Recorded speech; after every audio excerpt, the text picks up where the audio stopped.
right, future doctors, welcome. Let's jump right in and break down absolutely everything you need to know about the measles virus for your exams. This is your high-yield guide, so let's get to it. Okay, so here's our game plan. We're going to start with the virus itself, then we'll track how it invades the body. After that, we'll cover the classic clinical signs you'll see, how to actually diagnose it, and wrap up with management and prevention. Stick with this structure and you'll be golden for your exam questions. First things first, let's define our enemy. What exactly is the measles virus? Here it is, the textbook definition you need to have locked in your brain. It hits all the high points in one go. It's acute, it's highly contagious, and it's got that classic combo of fever, respiratory symptoms, and of course, that telltale maculopapular rash. Now, let's zoom in on the culprit. It's an RNA virus, and it belongs to the Paramyxoviridae family. But here's the part that's absolutely crucial to remember. It's transmission. It spreads through the respiratory route. That means a simple cough, a sneeze.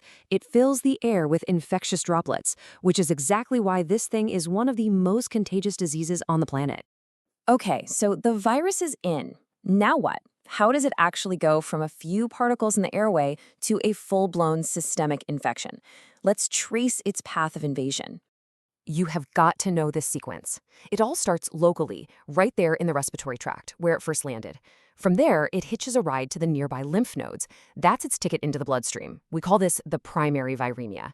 Now, it finds the perfect place to set up a massive replication factory, the reticuloendothelial system, in places like the spleen and liver.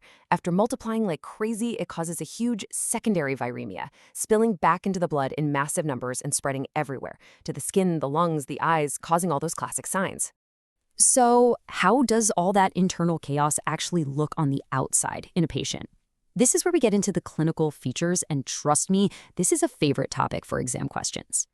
Okay, pay very close attention to this timeline, because the order is everything. Day 10, the fever kicks in. Day 12, you see those unique spots. And day 14, the famous rash appears. You have to memorize this sequence. Fever, then spots, then rash. It's a classic exam question. In that first stage, the prodrome, that's the period before the big rash shows up, there's a beautiful mnemonic to help you out, the 3 C's. It stands for cough, coryza, which is just a runny nose, and conjunctivitis, or red, watery eyes. You see these 3 together with a fever, you should be thinking measles. And here it is, the single most important clinical sign. These are Koplik spots. And the magic word you need to associate with them is pathognomonic. That means if you see these spots, the diagnosis is measles. End of story. They look like tiny grains of salt on a red background, right inside the cheek. You will definitely be expected to know what this looks like. Okay, after the prodrome comes the main event, the eruptive stage. This is when that classic maculopapular rash explodes onto the scene. And the key detail here is the way it spreads. It always starts behind the ears and on the face, and then it marches its way down the body, covering the trunk and then the limbs. This picture shows it perfectly, that dusky, reddish rash all over this infant's face and body. And here's another high-yield fact for you. The rash fades in the exact same order it appeared. This peeling process, called desquamation, also starts from the head and moves down. Now, this is so important. Measles causes something called immune amnesia. It literally wipes the memory of the immune system. This leaves the patient wide open to secondary bacterial infections. The most common ones you'll see are ear infections, otitis media, and bronchopneumonia. But then there's the one you have to fear the most, even though it's rare, SSPE. It's a devastating, fatal neurological disease that can show up years after the measles infection is gone. So your patient has the 3 C's, Koplik spots, and the rash. You're pretty sure it's measles, but how do you confirm it in the lab? How do you get that definitive diagnosis? This slide is your cheat sheet for diagnosis. Early in the infection, you can hunt for the virus itself. That means doing an antigen test on a swab from the back of the nose, or even better, using RT-PCR to find its RNA. Later on, you switch to looking for the immune response. That's serology, where you're looking for specific IgM antibodies that scream recent infection, or a big jump in IgG levels between 2 samples. Now, check out that image. This is the histological hallmark, what measles looks like under a microscope.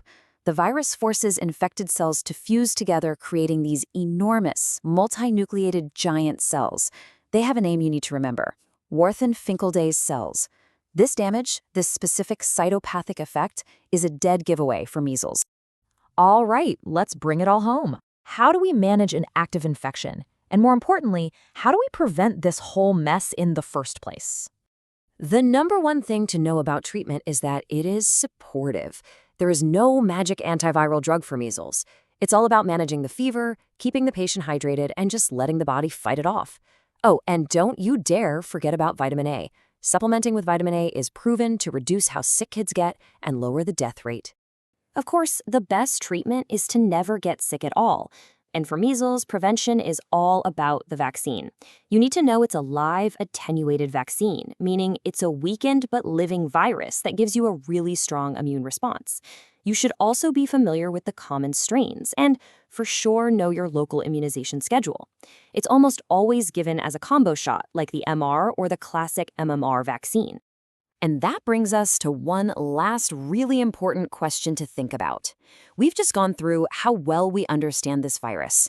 We know how it works, what it does, and we have an incredibly effective vaccine to stop it. So why is it still a leading killer of young children around the world? That's something to really reflect on. The role of vaccine coverage, public health systems, and even misinformation. Good luck with your studies.